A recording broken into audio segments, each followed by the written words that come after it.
नमस्कार दोस्तों, वनार स्कूल में आप सभी का स्वागत है।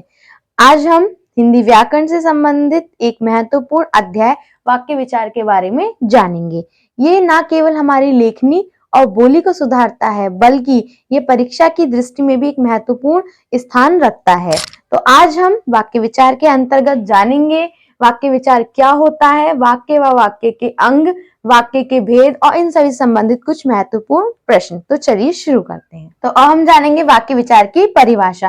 व्याकरण का वह भाग जिसमें वाक्य की परिभाषा, वाक्य के भेद, वाक्य के अंग, वाक्य रचना आदि पर विचार किया जाता है, वाक्य विचार कहलाते हैं। अर्थात इस अध्याय में हम कह सकते हैं कि इसमें हम जानेंगे वाक्य की परिभाषा किसे कहते हैं, वाक्य के भेद यानी कि वाक्य के दो भेद होते हैं, इसे रचना के आधार पर और अर्थ के आधार पर। वाक्य के भी दो अंग होते हैं, उद्देश्य और विधेय। वाक्य रचना आदि पर विचार किया जाएगा।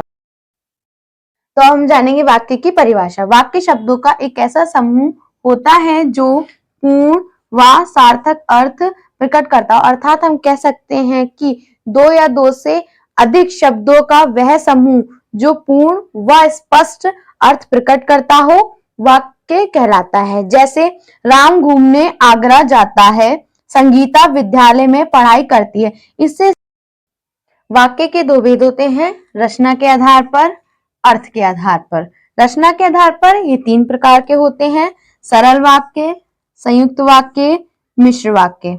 और अर्थ के आधार पर ये 8 प्रकार के होते हैं, विधानवाचक, निषेधवाचक, इच्छावाचक, प्रश्नवाचक, आज्ञावाचक, संकेतवाचक, विस्मय सूचक और संदेहवाचक। रचना के आधार पर वाक्य 3 प्रकार के होते हैं। पहला सरल वाक्य, संयुक्त वाक्य, मिश्र वाक्य। सरल वाक्य जिन वाक्यों में एक उद्देश्य और एक विधेय होता है उसे सरल वाक्य कहते हैं। जैसे शारदा किताब पढ़ती है, तो इसमें शारदा करता है, किताब पढ़ती है क्रिया है।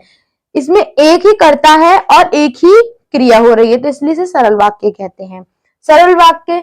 संयुक्त वाक्य जिस वाक्य में दो या दो से अधिक स्वतंत्र वाक्य समुच्चय बोधक शब्द से जुड़े हों, संयुक्त वाक्य कहलाते हैं। जैसे नेहा ने खाना खाया, बस्ता उठाया और स्कूल चली गई। नेहा ने खाना खाया एक वाक्य, बस्ता उठाया दूसरा वाक्य और स्कूल चली गई ये तीसरा वाक्य है। और इसमें संयुक्त शब्द और योजी शब्द का भी प्रयोग किया गया है। मिश्र वाक्य एक प्रधान वाक्य होता है व अन्य आश्रित वाक्य होते हैं। जैसे जो कल घर आया था वह बाहर खड़ा है, तो इसमें जो कल घर आया था वो प्रधान वाक्य है, वह बाहर खड़ा है और ये इस पर आश्रित है। वाक्य के अंग। वाक्य के दो अंग होते हैं, उद्देश्य और विधेय। उद्देश्य वाक्य में जिसके बारे में कुछ कहा जाता है उसे उद्देश्य कहते हैं। यह कर्ता भी कहलाता है। जैसे मन्नत पड़ती है, इसमें मन्नत उद्देश्य है।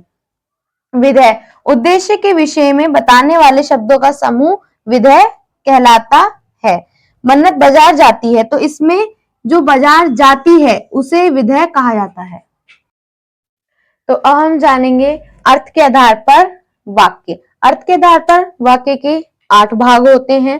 पहला विधानवाचक वाक्य, वह वाक्य जिनमें सामान्य कार्य करने का बोध होता है उन्हें विधानवाचक वाक्य कहते हैं। जैसे राकेश पढ़ाई कर रहा है। निषेधवाचक वाक्य, वह वाक्य जिनमें किसी बात या कार्य को ना करने का बोध होता है उन्हें निषेधवाचक वाक्य कहते हैं। जैसे उसने खाना नहीं खाया। प्रश्नवाचक वाक्य, वह वाक्य जिनका प्रयोग किसी प्रश्न को पूछने में किया जाता है उन्हें प्रश्नवाचक वाक्य कहते हैं। जैसे क्या तुम बाजार जाओगी। आज्ञावाचक वाक्य, वह वाक्य जिनमें किसी आज्ञा को, प्रार्थना को करने का बोध होता है उन्हें आज्ञावाचक वाक्य कहते हैं। जैसे सदा सत्य बोलो। विस्मयादिवाचक वाक्य, वह वाक्य जिनमें किसी भी हर्ष, शोक आदि को प्रकट करने का बोध होता है, उन्हें विस्मयादि वाक्य कहते हैं। जैसे अरे तुम आ गए। संदेहवाचक वाक्य वह वाक्य जिनमें किसी भी कार्य को लेकर संभावना या संदेह उत्पन्न होता है, उन्हें संदेह वाक्य कहते हैं। जैसे आज पिताजी आ सकते हैं, इसमें एक संभावना है। इच्छावाचक वाक्य वह वाक्य जिनमें किसी दूसरे के लिए आशीर्वाद या इच्छा आदि का बोध होता है, उन्हें इच्छावाचक वाक्य कहते हैं। जैसे जुग जुग जियो। संकेतवाचक वाक्य। अब हम जानेंगे अन्य महत्वपूर्ण प्रश्न।